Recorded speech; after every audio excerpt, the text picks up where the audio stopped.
अस्सलाम वालेकुम and welcome to tonight with Najam Sethi. मैं हूं मुनीफ फारूक और मेरे साथ मौजूद हैं नजम सेठी साहब। नाज़रीन, आज के इस प्रोग्राम में हम बात करेंगे, चाइनीज प्राइम मिनिस्टर पाकिस्तान के दौरे पे थे और हमेशा से ये कहा जाता है कि पाकिस्तान के साथ जो चाइना की दोस्ती है वो बहुत पुरानी है और ऑल वेदर फ्रेंडशिप है, चाइना हमेशा पाकिस्तान के काम आया है और वगैरह वगैरह बड़ी बड़ी लंबी दास्तानें सुनाई जाती हैं। आज हम कन्वेंशनल बातें नहीं करेंगे जो आमतौर पर की जाती हैं, वो बातें नहीं करेंगे। हम ये बात करेंगे कि पाकिस्तान के मुतालिक चाइना क्या सोचता है, कश्मीर के ऊपर चाइना की क्या पॉलिसी है, चाइना ने क्या अगर कभी किसी स्टेज पे पाकिस्तान को कोई सजेशन यानी मशवरा दिया था तो वो क्या था। उसके अलावा पाकिस्तान का रिलेशनशिप चाइना के साथ, पाकिस्तान का रिलेशनशिप अमेरिका के साथ, चाइना का रिलेशनशिप अमेरिका के साथ, इसके ऊपर चाइनीज़ जो गवर्नमेंट है वो क्या सोचती है, इनफैक्ट चाइना की क्या पॉलिसीज़ हैं। और इसके बाद आपने देखा होगा कि मुख्तलिफ अखबारों के अंदर हेडलाइंस आई कि जी 30 बिलियन की इन्वेस्टमेंट आ रही है, कहा गया जी 35 बिलियन डॉलर की इन्वेस्टमेंट आ रही है। तो उस लिहाज से देखा जाए तो वी कैन एक्चुअली से कि गेट आउट अमेरिका, आप जाएं, हमारे पास तो इतना एड आ गया, इतना सब कुछ आ गया और इन्वेस्टमेंट हो रही है।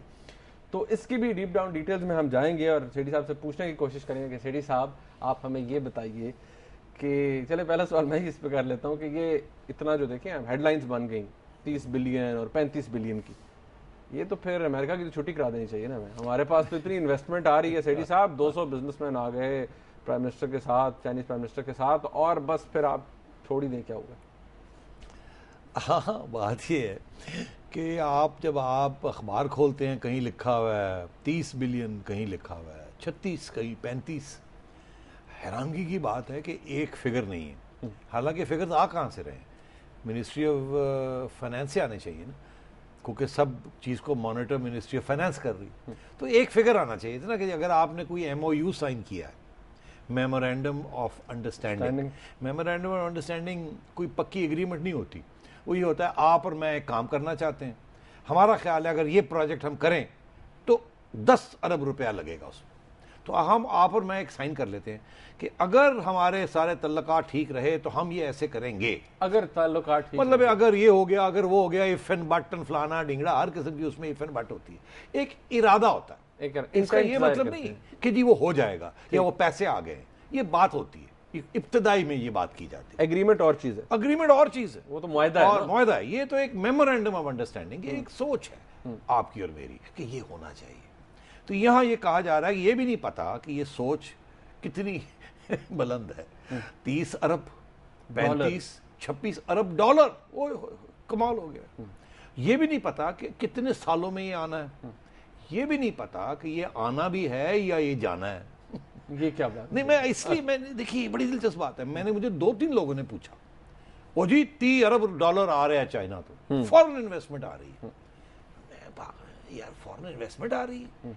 फॉरेन इन्वेस्टमेंट तो नहीं आ रही, ये तो कोई MOU साइन हो रहे हैं। और जब ये अगर ये सारे के सारे खुदा करे कि ये प्रैक्टिस में आ जाए, अमल में आ जाए, एक्चुअलाइज हो जाए, तो क्या कुछ चाइना पाकिस्तान को पैसा दे रहा है? जैसे अमेरिका आपको 1.5 अरब डॉलर दे रहा है, ठीक है ना, कि भाई आप इधर इस्तेमाल कर लें, जहां मर्जी इस्तेमाल कर लें, हम आपको पैसे दे रहे हैं, ठीक है। उसमें से कुछ पैसे वापस खींच लेता है वो अपने कंसल्टेंट्स और ये और वो जिनके जरिए देता है, मगर बेसिकली वो आपको पैसा दे रहा है कि आप इधर लगा लें, उधर लगा लें, हमारे साथ बैठ के फैसला कर लें जहां आपने लगाने हैं, और जिससे भी काम कराना है आप करवा लें। इंटरनल काम कराना है, अपनी कंपनी से काम कराना है, चीनी कंपनी से काम कराना है, जापानी कंपनी से कराना है, हमारी कंपनी से कराना है, जिससे मर्जी कराना है। अब एक डैम बनाना है तो भाई आप जहां से मर्जी ले आए, कंपटीशन में टेंडर करें, जिसको मिलता है उसको दें और काम चलाएं अपना, हम आपको इतने पैसे दे दें। उसको कहते हैं फॉरेन इन्वेस्टमेंट, उसको कहते हैं एड। फॉरेन इन्वेस्टमेंट वो होती है कि आप फलाना कंपनी बाहर से आती है, जैसे ये मोबिलिंक आई, ये टेलीकम्युनिकेशन कंपनीज आई हैं, ये पैसा लेके आते हैं, ये आपके मुल्क के अंदर पैसा लगाते हैं, इंडस्ट्री लगाते हैं, कुछ चीज क्रिएट करते हैं, और वहां फिर आपके साथ मिलके एक कारोबार करते हैं। कारोबार के बाद जो मुनाफा होता है वो आपके साथ शेयर करते हैं और कुछ मुनाफा बाहर वापस ले जाते हैं। इसको कहते हैं फॉरेन इन्वेस्टमेंट। ठीक, तो यहाँ ये जी फॉरेन इन्वेस्टमेंट आ गई, चाइना की फॉरेन इन्वेस्टमेंट आ गई, तो सुबह फिर मैं सोचों में पड़ गया। मैंने कहा यार ये फॉरेन इन्वेस्टमेंट तो नहीं है। तो फिर मैंने 1-2 टेलीफोन खड़काए, क्योंकि थोड़ी बहुत इकोनॉमिक्स का पता है। तो पता ये चला कि एक्चुअली किसी को नहीं पता कि 3 या 30 या 35 अरब डॉलर के MOU हुए भी हैं कि नहीं। ये सारी हवा में बात चल रही है, कोई एविडेंस नहीं है, कोई एक जगह पे ये नहीं है कि ये इतने कॉन्ट्रैक्ट्स जो हैं उनके भी एमओयूज जो हैं वो टोटल इतना करते हैं। पहली बात ये, और ये मैं फाइनेंस मिनिस्ट्री सोर्सेज के अंदर की बात कर रहा हूँ। तो ये जो अखबारों में प्रिंट ये हो सब रहे हैं- झूठ, ये किसी ने कह दिया ओए 35 अरब डॉलर के एमओयू साइन हो गए, किसी ने कहा इतने हो गए, किसी ने। चाइनीज प्राइम मिनिस्टर ने अपनी पार्लियामेंट की स्पीच के अंदर 10 अरब डॉलर की बात की कि हमने 10 अरब डॉलर की बातचीत यहां की है। अखबारों ने पता नहीं कौन ये खबरें लीक कर रहा है या बना रहा है या घड़ रहा है, उन्होंने 30-35 तक ले गए इसको। ठीक। तो फिर मैंने कहा अच्छा, तो चाइना इसमें से आपको पैसे कितने दे रहा है? ये तो Actual, मुआहदे हो रहे हैं ना, असल में पैसा कि क्या आपको असल में पैसे कितने दे रहा है। तो पता क्या चला कि एक तो 10 मिलियन मतलब 1 करोड़ डॉलर ठीक की वो आपको तोहफा दे रहा है कि आप फ्लड के जो लोग हैं उनकी जो रिहैबिलिटेशन करनी है, उनकी देखभाल करनी है, उसके लिए हम आपको 1 करोड़ डॉलर दे रहे हैं। 1 करोड़ डॉलर। ठीक। ठीक, 80 करोड़ ये कितना बन गया? 1 करोड़ डॉलर, ठीक है जी। ठीक। अच्छा, 80-85 रुपए हैं 1 डॉलर में, तो आप खुद ही देख लीजिए 80-85 100 करोड़ रुपए। 100 करोड़ रुपए बन गया। उधर आप देखिए अमेरिका ने आपको कितना दिया। यहां बड़ी शोर कि चाइना ने ये दे दिया, चाइना ने वो दे दिया। हाँ जी, अमेरिका ने आपको ऑलरेडी सिर्फ 300 मिलियन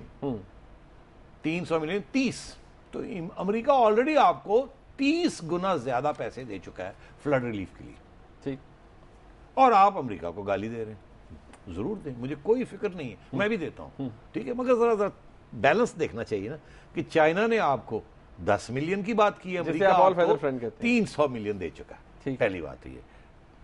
दूसरी बात ये कि चाइना आपको जो सॉफ्ट लोन दे रहा है, Concessional। लोन कंसेशन, जिसे आप अगर बड़े फराख दिली से भी बात करें तो आप ये कहें जी वो इतनी सस्ता आपको कर्जा दे रहा है कि समझे आपको पैसा फ्री दे रहा है। ठीक। मतलब अगर वो कितना दे रहा है? 400 million 400 million dollar 400 million dollar का इस साल का उन्होंने आपको कहा है कि हम आपको लोन दे देंगे। 5-6 अरब रुपया बन गया ना। आप इतने ही बन गए। अब 400 मिलियन तो कुछ भी नहीं है ना यार, हमारे तो रिक्वायरमेंट्स पता नहीं अरबों में है, तो ये तो 10% उससे कम है। कम है। ठीक। मतलब वो 10% बनता है उसका हिस्सा, तो ये तो कुछ भी नहीं है। जैसे वो जनरल जियाउल हक कहते थे पीनट्स, मूंगफली है ये तो मीट नहीं है, कोई मतलब गोश्त वोश्त नहीं है, ये तो मूंगफली है। सही। तो इतना चर्चा कि चाइना हमारा ये, चाइना हमारा वो, फलाना ढिंगड़ा। तो फिर मैंने फोन किया 2-3 बिजनेसमैन को, सुना था कि ये भी, इनको भी बुला लिया गया था वहां जब ये सारे साइन हो रहे थे, मुआहदे साइन हो रहे थे, एमओयूज हो रहे थे। 13 देखे जी पब्लिक सेक्टर में, 22 जो हैं वो प्राइवेट सेक्टर में। तो मैंने 22 प्राइवेट सेक्टर में, तो मैंने एक आध साहब को फोन किया, मैंने कहा यार बताओ तो सही क्या साइन करके आए हो। और खुदा की कसम ये जवाब मिला आगे से। उन्होंने कहा यार वो चीनी आए सन हिंदुस्तान, वो जो सारे बिजनेसमैन साथ आए हैं वो हिंदुस्तान के लिए आए थे। वो हिंदुस्तान में 100 अरब डॉलर की बिजनेस सेटल करके आए, 60 अरब डॉलर की बिजनेस उन्होंने डन की है, और ऊपर से 40 कहते हैं अगले 2-3 साल में हम 100 तक ले जाएंगे। ये सारी डेलीगेशन आई थी हिंदुस्तान के लिए। मगर हमने यहाँ शोर डाला कि आप हिंदुस्तान जा रहे हैं और हमें तो लोग खा जाएंगे यहाँ। वो साला अमेरिकन प्रेसिडेंट अमेरिका और इंडिया हुआ है, इधर नहीं आया, और लोग हमें गाली पड़ रही है कि जी आप कौन होते हैं, आप तो जीरो निकले। तो चाइना वाले भी आके हिंदुस्तान से वापस चले गए, तो क्या होगा? तो आप मेहरबानी करके यहाँ भी आइए, और वो जो सारे बिजनेसमैन उनको यहाँ लाइए, हम यहाँ एक बहुत बड़ा प्रोपेगेंडा कैंपेन बनाएंगे कि हाँ हाँ हाँ चाइना आ गया, चाइना ने ये दे दिया, चाइना ने वो दे दिया। आई स्वेट यू, खुदा की कसम। वो बिजनेसमैन को मैंने पूछा, मैंने कहा तूने कुछ साइन किया? कहने लगा यार आपको मैं बताऊं, हमें तो 4-5 दिन पहले बताया गया कि वो तो आप लोग भी आ जाओ, आके मिल लो, कुछ बात कर लो, कुछ एमओयू कर लो। हमारे बहुत से बिजनेसमैन ऑलरेडी चाइना के साथ कारोबार कर रहे हैं, वो आते जाते हैं, उनके पहले चल रहे हैं, वो सारा का खाता इन्होंने इस खाते में डाल दिया है, जैसे कि पता नहीं गवर्नमेंट ने इतना बड़ा तीर मार दिया है। ब्रेक लेनी है। You are taking away the credit from Pakistan Peoples Party. Not at all, मैं आपको बता रहा हूं अंदर की असलियत क्या है। अच्छा चलिए, अंदर की असलियत में मजीद जानना चाहूंगा। नाज़रीन इसी के ऊपर बात करेंगे, क्योंकि बहुत से ऐसे बातें हैं जो शायद पब्लिकली नहीं कही गई पाकिस्तान और चाइना के रिलेशनशिप के हवाले से। कश्मीर हमारा कोर इशू आज तक कहा जाता है, हमारे स्पीकर जो है नेशनल असेंबली के, उन्होंने भी ये बात की, लेकिन चाइनीज प्राइम मिनिस्टर ने क्या इसका जिक्र किया, ये सेठी साहब से पूछेंगे हम एक ब्रेक के बाद। हमारे साथ रहिएगा।